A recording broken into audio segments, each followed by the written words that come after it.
नमस्कार साथियों, मैं आज आरजेडी कार्यालय पहुंच चुका हूं। सदस्यता ग्रहण चालू हो चुका है और जिला अध्यक्ष जी हैं हमारे बेगूसराय के, हमारे बीच। आइए हमसे हम बात करते हैं। सर, सबसे पहले आपका स्वागत है। चलिए, बहुत बहुत धन्यवाद। आप तमाम जो मीडिया कर्मी साथी हैं, अब सच दिखाने का जो कार्य कर रहे हैं, इसलिए बेगूसराय राष्ट्रीय जनता दल की ओर से आप तमाम मीडिया कर्मियों को बहुत बहुत धन्यवाद और बधाई।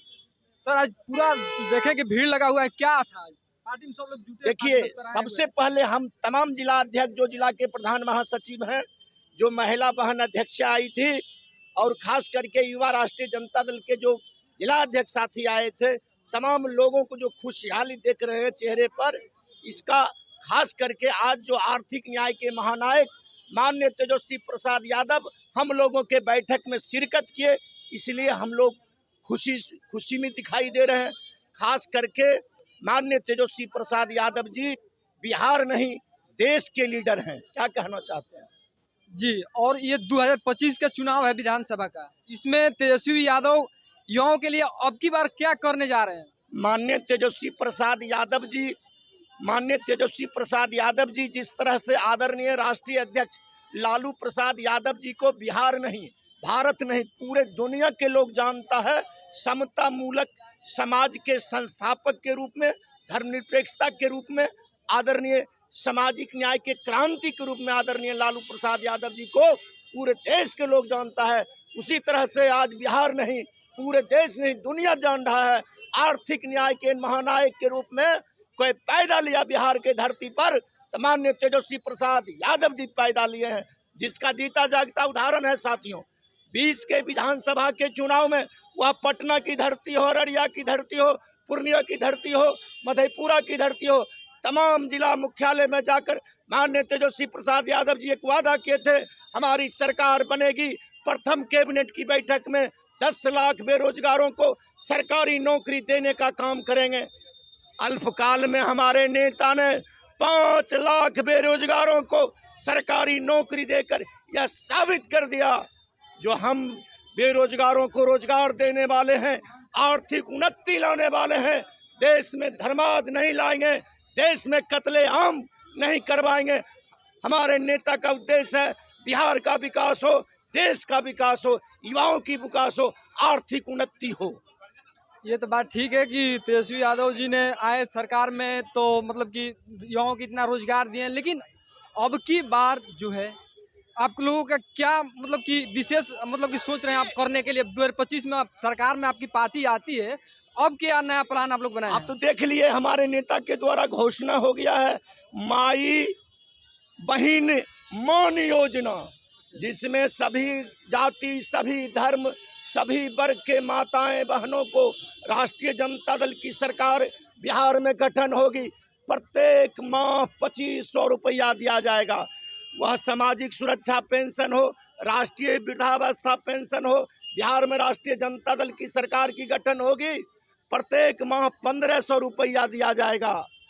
1500 रुपया का आप लोग मतलब कि ऐलान करते हैं कि 1500 रुपया? हाँ। नेता केवल घोषणा नहीं है, जय श्री राम देश में हो कत्लेआम, ऐसे हमारे नेता ने, हमारा नेता जो वादा करता है वो पूरा करके दिखाने का काम भी करता है।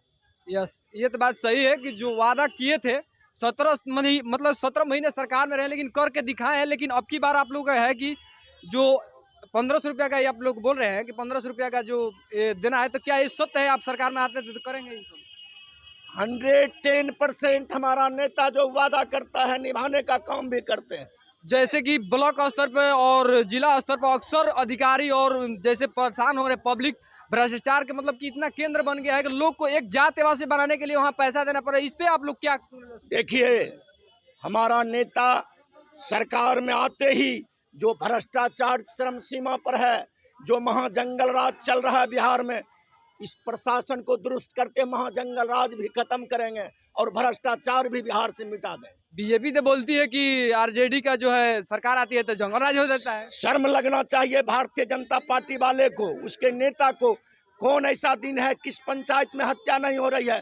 कौन ऐसा दिन है किस पंचायत में अपहरण की घटना नहीं हो रही, लूट की घटना, बलात्कार की घटना है? और उसके शासन काल में तो कुकृत्य इतना बड़ा हुआ जो अंग्रेजी हुकूमत में भी नहीं हुआ था। माता बहनों को मणिपुर में नंगा दौड़ाया गया। उसको शर्म लगना चाहिए बोलने में। भारतीय जनता पार्टी को शर्म लगना चाहिए। पूरे बिहार नहीं, पूरे देश के लोग जान रहे हैं बिहार में महाजंगल राज कायम हो गया। ये आप बात बोल रहे हैं, लेकिन बीजेपी वाले बोलते हैं कि नहीं, ऐसा बात तो है ही नहीं है, कहीं घटना हो ही नहीं रहा है। वो तो बेशर्म है। उसके पास शर्म नाम का चीज भारतीय जनता पार्टी वाला को है। उससे पूछिए, मणिपुर में माँ बहन को नंगा नहीं दौड़ाया गया, नंगा नहीं दौड़ाया गया। बिहार में कौन ऐसा जिला है जहां प्रत्येक दिन हत्या की घटना नहीं घट रही है, लूट की घटना नहीं घट रही है, अपहरण की घटना नहीं घट रही है, बालाएं के साथ बलात्कार की घटनाएं नहीं घट रही है। शर्म लगना चाहिए भारतीय जनता पार्टी वाले को।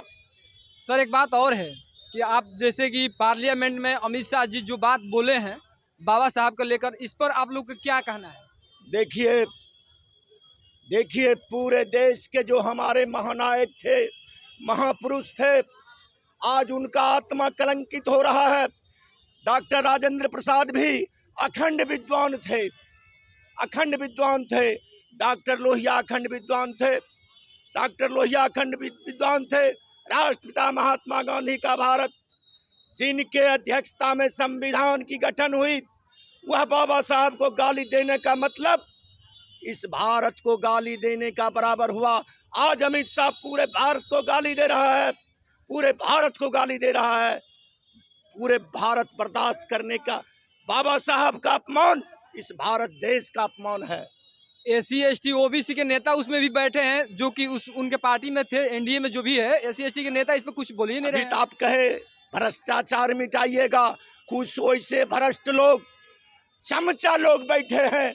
आज हमारे संविधान निर्माता बाबा साहब डॉक्टर भीमराव अम्बेडकर को गाली दे रहा है, वो मैच थपथपा रहे हैं।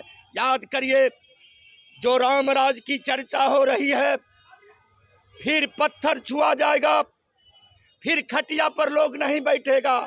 उस राज की कल्पना दिखाकर पूरे भारत के शोषित पीड़ित ओबीसी एससी एसटी को पुनः गुलाम बनाने का षड्यंत्र चल रहा है। यही एक टेलर था। अमित शाह ने पार्लियामेंट में गाली देकर ट्राई करके देखने का काम किया है, लेकिन इसके लिए राष्ट्रपिता महात्मा गांधी का अपमान, संविधान निर्माता बाबा साहब डॉक्टर भीमराव अम्बेडकर का अपमान देश सहन नहीं करेगा, खास करके राष्ट्रीय जनता दल परिवार सहन नहीं करेगा। तो ये देखते हैं अक्सर अब देश में इतना इस चर्चा का विषय बन चुका है, लोग जगह जगह पर इस पर मतलब रोड पे उतर रहे हैं और महिलाओं भी उतर रही है कि बाबा साहब का अपमान हुआ, लेकिन ओबीसी एससी एसटी के नेता जो उनके साथ में है इसकी आवाज नहीं आ रही है। जैसे कि राम संविधान निर्माता बाबा साहब डॉक्टर भीमराव अम्बेडकर का अपमान किया,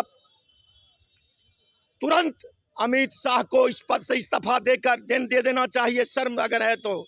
जो संविधान निर्माता, जिस संविधान के बदौलत वो पार्लियामेंट पहुंचे, गृह मंत्री के पद पर हैं, उस बाबा को गाली दे रहे हैं, उस संविधान को गाली दे रहे हैं, उस देश को गाली दे रहे हैं।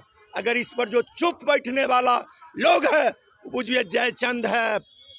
ये तो बात सही है कि बाबा साहब का ही देन है कि आज हर कोई अपने ज़िंदगी आज़ादी से जी रहा है। आज हम ये भी काम ये कर रहे हैं तो बाबा साहब का ही देन है।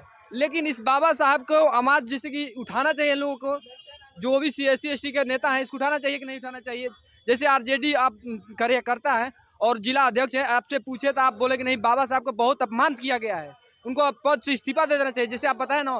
तो क्या उन लोगों को नहीं ये बात सोचना चाहिए? बाबा साहब का अपमान नहीं सहेगा हिंदुस्तान।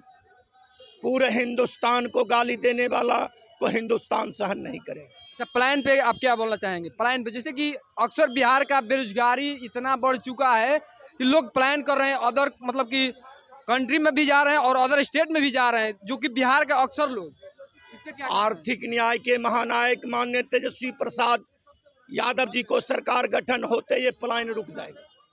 चलिए, बहुत बहुत धन्यवाद सर, अपना टाइम दिए। और